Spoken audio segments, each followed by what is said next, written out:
While the shock of the Christchurch terror attacks might be wearing off for some New Zealanders, some of the injured are facing a lifetime of pain and bracing for more rounds of surgery. One of those people maimed by the attackers' bullets is Ahmed Iqbal Jahangir, who was in the Linwood Mosque where 7 people died. The father of 2 was in a coma for 4 days after the shooting and spent 8 weeks in hospital recovering from a shattered collarbone and damage to vital organs, including his lungs, which needed multiple surgeries. He still has no movement in his right hand, which continues to cause him daily pain, requiring 30 different kinds of medication. This week he was in hospital yet again for bone grafts to repair his collarbone. He spoke to Christchurch reporter Conan Young and visual journalist Simon Rogers and began by telling them about his memories of the March 15th attacks and his fears that he wasn't going to make it. I was trying my best to, keep myself awake till I reached the hospital, and I remember now that I've been asking while in the ambulance for going to the hospital. I've been asking questions like, how far are we from the hospital? I don't want to close my eyes before that. When the shooting started, Ahmed rushed next door to the women's prayer room and warned them to take cover. Being the chairman of this Linwood Mosque, I had responsibility on my shoulders to see everyone, if I can save everyone. And then after making everyone bow down and going to the corners, I just wanted to see what's happening actually and where the shooter is and how I can rescue everyone from that. That is what was in my going in my mind, and I thought I'll just slowly sneak and see where exactly he is and how I can rescue everyone. I just came out of those partition walls and it was right in front of me and bang. That is the time when I was just felt on the ground, and then So you the saw rest is the story here. You saw him? Yeah, he was just right in front of me. Yeah. And your wife was with you in the ambulance on the way to hospital? No. Yeah. And so you must have been wondering what's happened to everybody else. Happened? It was a horrible, the whole situation was really horrible, thinking about my wife and kids and all. Yeah. That day is still hard for Ahmed to talk about.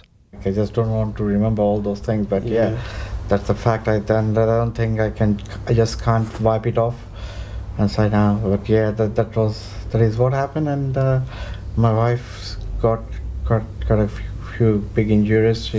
She had small fracture on her shoulder, and she was stampeded, and there were broken pieces of the glasses through window that basically hurt my wife a lot. So quite a few injuries she was going through, and then she was basically trying to save me as well, which is So I have been trying. I kept myself awake for quite a long time, I think, even though after getting hurt. But I still remember that my mouth was filling with blood. I was spitting out all the blood because I knew that I should not intake that blood, otherwise my lungs will get damaged. So I was basically spitting out the whole blood that was coming into my mouth, and then within a minute or two, I felt that I have lost all my control on my hand. My hand was in terrible pain. I was trying to hold my hand and get it from the ground, but I couldn't do it. You knew something was wrong. Definitely. Because I didn't know whether I will be able to reach the hospital or not to save myself. But I must say, yes, the police officers, they did a very wonderful job. Ambulance, great job. Now, I would definitely appreciate for their work. After 4 days in a coma, Ahmed finally woke up, finding himself in a hospital bed with tubes in his arms, nose and mouth. The doctor said me after a couple of days that I have to go through one more surgery. They said me that they had multiple surgeries so far. They did quite a few surgeries. They have opened all my upper body and performed multiple surgeries to save me. And they said that my collarbone is broken. Basically, the bullet first injured my upper part of my lungs and broken my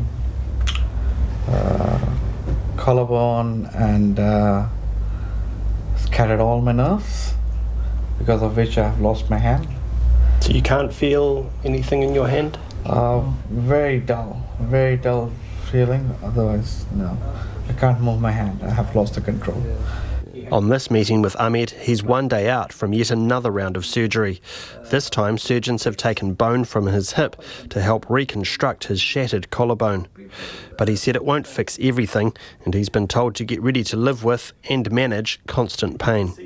Yeah, I'm in horrible pain now, but yeah, just as I said, as I promised you that I'll talk to you, so I'm just sitting here after taking quite a few pain relief. Yeah, I'm just trying to, laugh at my pain. Yeah. Trying to, Ahmed, I just find it incredible because the times we've met before now, you've had your sling on, and I knew you'd been injured, but I had no idea that it was that bad, that you didn't have any feeling in your hand. And so between when you came out of hospital and when you've had your surgery now, you are in a lot of pain on a daily basis, is yes, it right? My hand is always in pain. Like doctors have clearly said me that I may need to live with this pain for my life, because because the nerve that's scattered, they can't do much about it. And the nerve pain is not easy. Like according to the doctors, there's no medicine that can, cure that pain. I always, just need to manage it. So that is what I'm learning to do. I'm trying to manage my pain, and yeah. How do you do that? How many medications, painkillers are you on? Initially, medicines a day. Yeah. Initially, I used to take about 40 medicines per day, 30 to 40 medications per day, to control my not to control, to manage my pain, and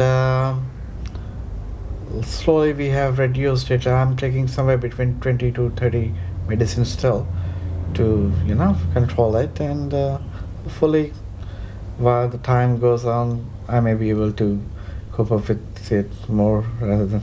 Yeah. No, it's not that easy for me now at the moment, but yeah, I'm trying my best.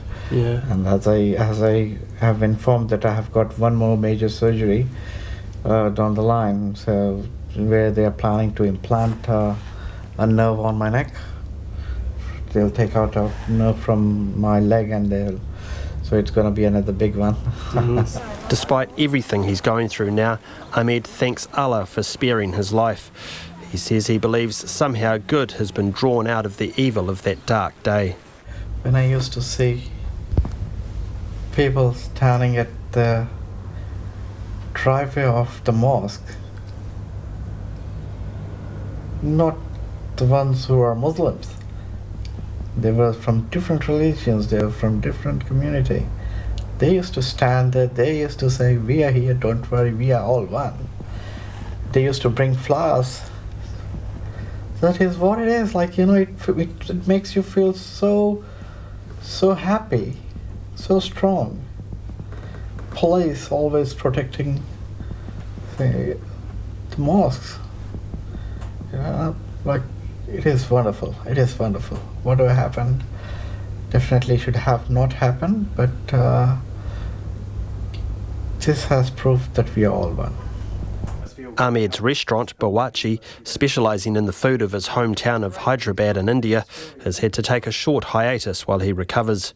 He can't wait to be able to open the doors once more and get back to some sort of normality.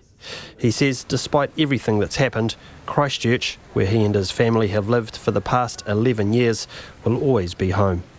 Kei o te tahi ahau mō te hōtaka o te ahi ahi, ko Kananyang tēnei.